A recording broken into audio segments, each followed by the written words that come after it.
जय श्री कृष्णा।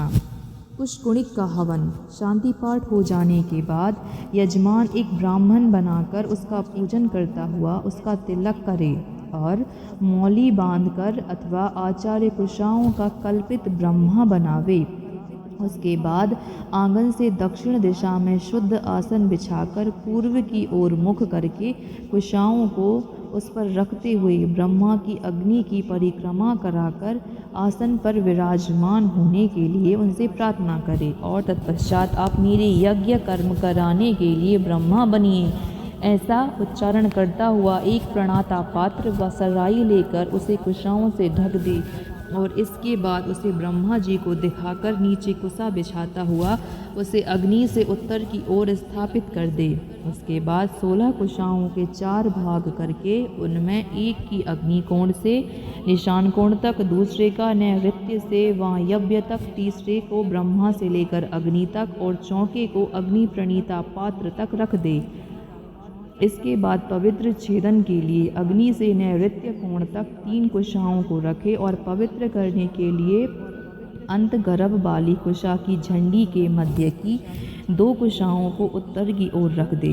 ऐसा हो जाने के पश्चात प्रोक्षणी पात्र, जल से भरी हुई सुराही, घी का बर्तन, तहरामवटी हुई वेणी रूप 3 कुशा, प्रादेश मात्र लगभग 4 अंगुल लंबी 3 समिधा, जांट की लकड़ी, शूबा, घी होमने का चमचा और हवन सामग्री उत्तर में रखता हुआ पूर्ण पात्र चावलों से भरा हुआ पात्र स्थापित करे। परंतु ये सब चीज़ें पवित्र छेदन कुशाओं से पूर्व दिशा की ओर क्रम से रखनी चाहिए। ऐसा हो जाने के पश्चात पवित्र छेदन की कुशाओं से पवित्र छेदन करता हुआ पावत्री बनाने और तत्पश्चात पावित्री सहित हाथ से प्रणीता का जल 3 बार प्रोक्षणी पात्र में डाले।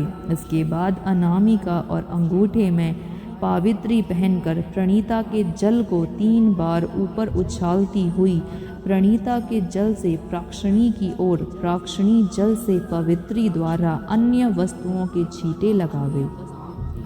पुनः अग्नि और प्रणीता के बीच में प्रोक्षणी रखकर घी के बर्तन को आंच पर रख दे और उसके बाद एक जलता हुआ तृण लेकर घी को चारों ओर से भली प्रकार देखता हुआ उस तिनके को अग्नि में छोड़ दे।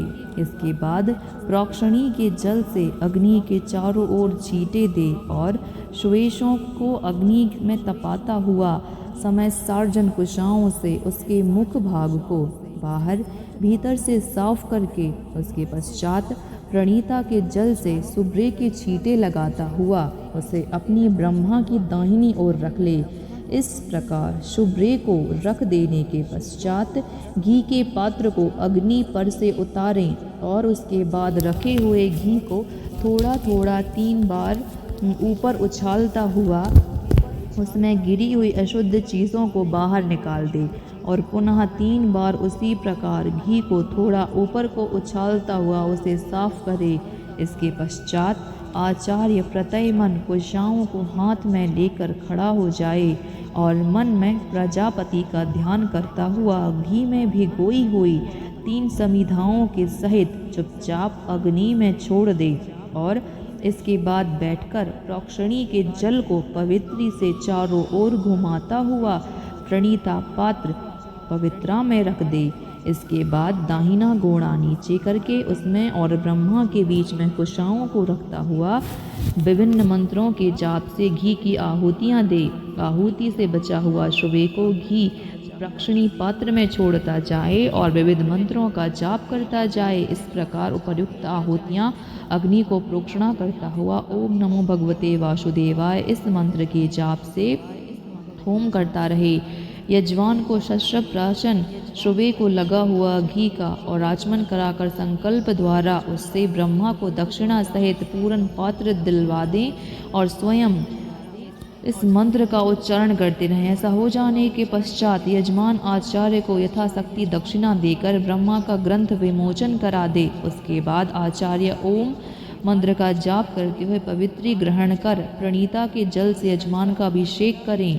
और विविध मंत्र को उच्चारण करते हुए प्रणीता को ईशान दिशा में मोदी भर दें। इसके बाद हवन वेदी के चारों ओर बिखरी कुशाओं को घी में भिगोकर ओम देवा गातु मंत्र का जाप करें और पूर्णाहुति देने के बाद आचार्य आसन पर बैठ जाएं और उसके बाद शूरवे को भस्म लगाकर दाहिने हाथ की अनामिका के अग्रभाग से मंत्रों का जाप करते हुए यजमान को तिलक करें। ऐसा हो जाने के बाद यजमान प्रदक्षिणा करे और शांति पाठ तथा बाजे गाजे के साथ प्रथा विधि विष्णु तुलसी का पूजन करता हुआ गुरुजनों को नमस्कार करे और उसके बाद कुल गुरु को गौ और यथाशक्ति दक्षिणा देकर देवों का विसर्जन और ब्रह्मा भोज कराता हुआ विविध मंत्रों का जाप करे और त्वमेव माता पिता त्वमेव बंधु सखा त्वमेव विद्या द्रविणम त्वमेव सर्वम मम देवो देवा। इस प्रकार सर्व दोष शमनार्थ विष्णुदेव की से प्रार्थना करता रहे। इस तुलसी नारायण विवाह विधि समाप्त। बोली आनंद कंद भगवान श्री कृष्णचंद्र जी महाराज की जय। कार्तिक मास के महत्व की इस कथा का श्रवण करने से हृदय आनंदित हुआ है, पवित्र हुआ है, सुगंधित हुआ है। ये कुशकुंडी का हवन है। जो भी स्त्री अथवा पुरुष प्रतिदिन प्रातःकाल इस कथा का श्रवण करता है उनके जीवन के सारे रोग दोग पाप सब कुछ नष्ट हो जाते हैं और वो ईश्वर की कृपा का भागीदार बनता है, जिससे इस लोक में उसके सारी दरिद्रता चिंताएं कष्ट समाप्त होते हैं और भगवान की कृपा से अंत में भगवत धाम प्राप्त होता है। वीडियो को ज़्यादा से ज़्यादा शेयर कीजिए ताकि अधिक से अधिक लोग इस कुशकुंडी हवन अर्थात पुण्यदायक कथा का श्रवण करें और पुण्य लाभ अर्जित करें। आपका एक शेयर अनेक लोगों को पुण्यात्मा बनाएगा, इसलिए वीडियो को ज़्यादा से ज़्यादा शेयर ज़रूर कीजिएगा और चैनल को सब्सक्राइब भी ज़रूर कीजिएगा।